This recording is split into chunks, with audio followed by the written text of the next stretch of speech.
Now we will look in detail at the Toolkit's spreadsheet and how its different elements work. What is described in this tutorial is very important to understand the functions of the spreadsheet. You can replay the tutorial, try it out step by step for practice in the Inventory Level 1 spreadsheet, and take notes if needed. The following training modules that you will use are structured by main sources of Mercury release. Those modules provide brief descriptions of the Mercury source categories, the data types needed, and ideas for where to search for that data. Those modules work closely in parallel with the electronic spreadsheet.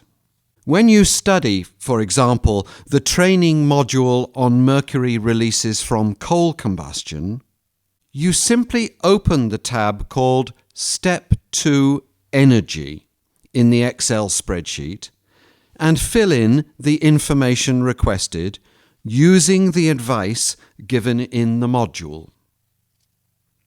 As you have inserted the available information for coal combustion and the other energy production fuels, you can proceed with the next training modules on sources and their respective tabs in the spreadsheet. You can use each training module and its respective tab in the spreadsheet simultaneously. In the Inventory Level 1 spreadsheet, only the white cells are open for data entry. The coloured cells contain complex formulae that include the default factors that we talked about earlier, without which the calculations cannot operate. Therefore, those coloured cells in the Level 1 spreadsheet are protected and no changes can be made to them. As you go through the Level 1 inventory spreadsheet, you can review the different types of information that you will need to fill in each tab. There is a first tab in the spreadsheet called Step 1 with general descriptive data for your country, as well as the listed contact data types for your institution or institutions responsible for inventory development. Information that you complete in this tab is important for the calculations to work properly and to have clear information about your country and your inventory for when you submit it as a national report on Mercury releases, as well as for your own future reference. Start your inventory by filling in Step 1 information about your country. Write your country name here. And scroll down to also choose your country name from this dropping list. As you can see, when I identify my country in the spreadsheet, it automatically inserts the 2010 population of my country. It also inserts estimations that will be important for the calculations in certain tabs of the spreadsheet. Note that if you don't complete Step 1 in your spreadsheet when you start working in your inventory, the formulae in the rest of the spreadsheet will not work properly and will not show the right estimations for your inventory. So start by filling in this Step 1 tab. In case you make a Mercury inventory for a country or area that is not specified in the list, select Other OECD Country or Other Non-OECD Country as relevant. Notice that the spreadsheet automatically inserted the population here at the top as well. This cell is white, so you can modify your population data if you have data more recent than 2010. Unless your population has changed much since 2010, we recommend using the default 2010 population and not entering new population data. Whether you use the population data the spreadsheet gives you or enter your own data, make sure to indicate here the year of reference for that data. Of course, if you choose the option Other OECD country or Other non-OECD country, you will need to insert the relevant population data manually. If you would like to find population data for your country, you can use the United Nations Statistics Division's homepage. In this Unistats website, go to Demographic and Social Statistics. Then to Demographic and Social Statistics Collection, and then to the Demographic Yearbook. Here you can choose the reference year for your data. I will choose 2010 as my inventory is based on 2010 data. I click in the option for individual tables and I choose the Excel file for population. Here I can look for my country, for example, Australia, and use the data for 2010.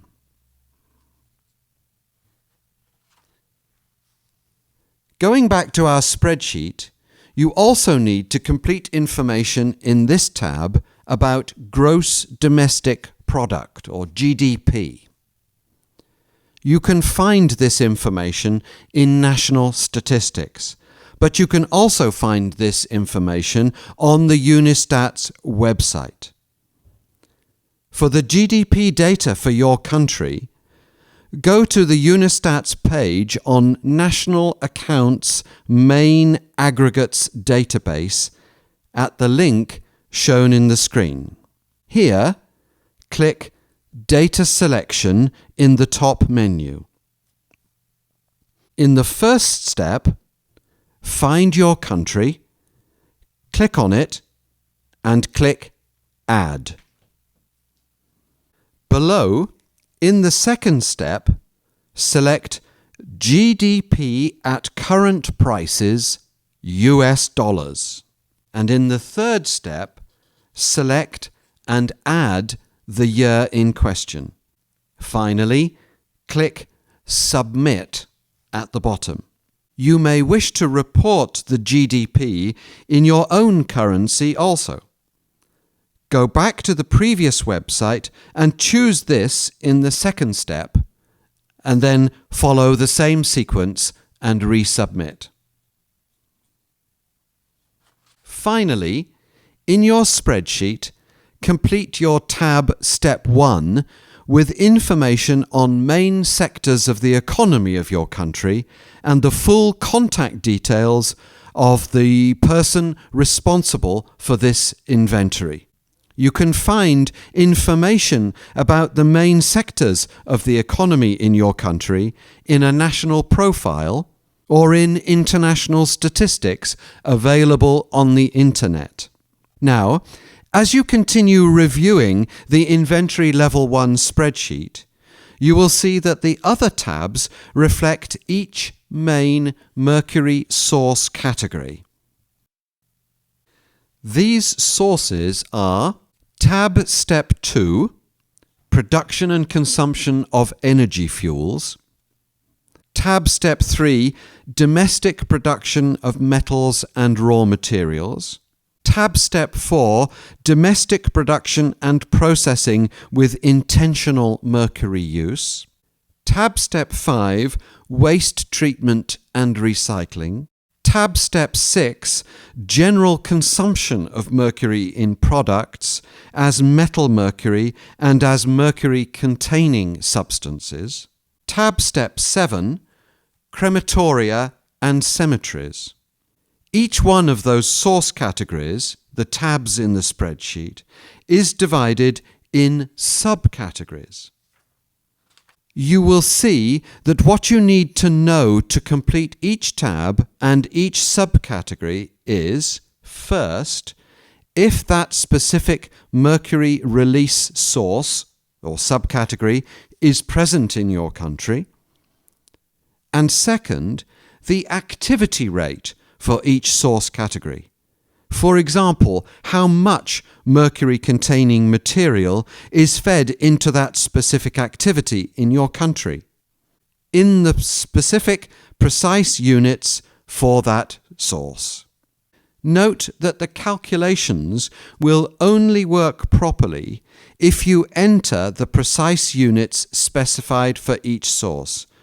For example, the calculations would go wrong if you enter volumes of coal instead of tons of coal used annually. When identifying source categories and subcategories present in your country, enter Y for yes, N for no, or a question mark if it's not determined in the respective column in the spreadsheet for that source. Column called source present, question mark.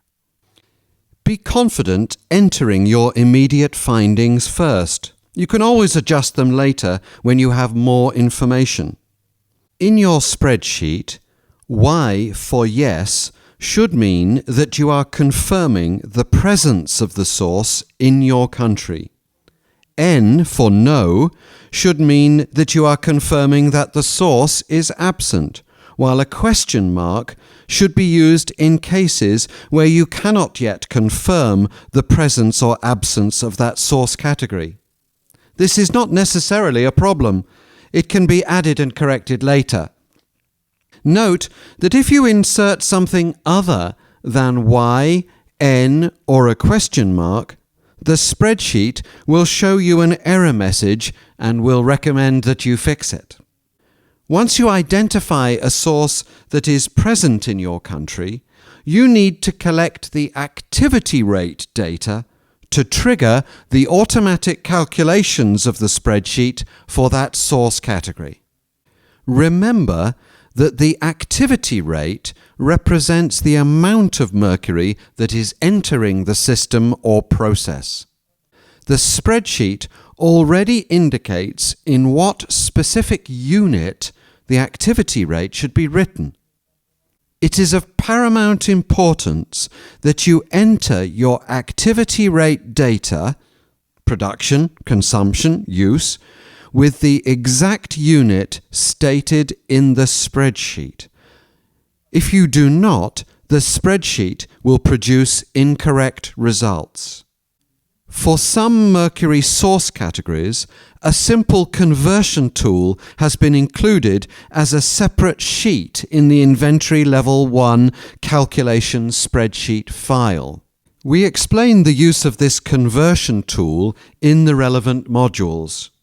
Otherwise, data conversion factors will need to be sought on the internet, or perhaps you could ask for help from relevant resource persons in a local university or from your agency.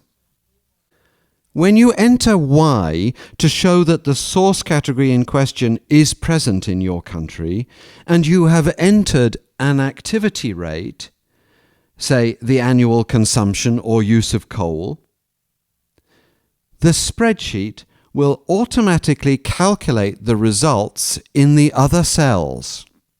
Remember, data can only be entered in the white cells. If you instead enter N for no, it gives the result in the other columns, indicating that the mercury source is not present. Entering a question mark gives a question mark in the results cells to indicate that this knowledge is not yet established.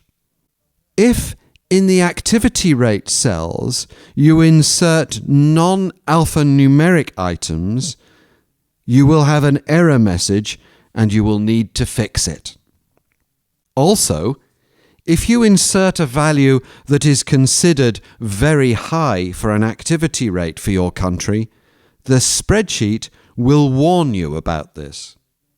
This can avoid you having overestimated emissions due to an error in the activity rate data.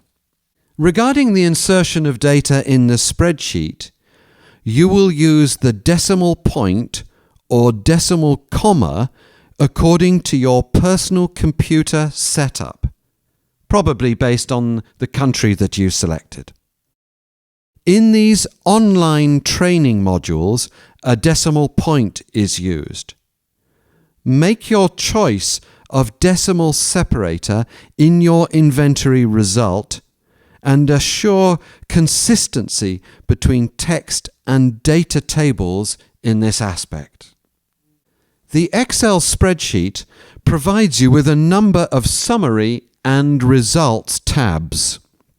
You will be able to use those results of your inventory in your inventory report, which is explained in more detail in the last modules of Inventory Level 1. According to the data you insert in your spreadsheet and the calculations done in the spreadsheet, you will be able to have the following results tables: a tab with an executive summary prepared for presentation in the executive summary of your inventory report, a tab with charts about the Mercury inputs and each of the output pathways, a summary of Mercury sources identified in your country, giving you a list of the Mercury source categories that are present, a summary of Mercury inputs, a summary of releases, a complete summary with all your results. As your inventory work proceeds and you enter incoming data as you receive them, the tab Level 1 Total Summary is a useful place to review your progress. Here, you can easily see which Mercury sources you have already covered and which you still need to find data for. For your convenience, and in order to attain a standardized Mercury inventory report from the Toolkit, we recommend using the report template that can be downloaded from your Toolkit menu in conjunction with reports produced by the Excel spreadsheet. We will explain in more detail how you can develop your Mercury inventory report. Now that you have seen how the basic elements of the Toolkit work, go to your spreadsheet and go through it to get used to its elements. Then you can come back to this training module. If any of the instructions above were not clear to you, you can listen again, or you can download the transcript of this video that is available in the footnote of the video in your module. You can review there all the steps in a written format.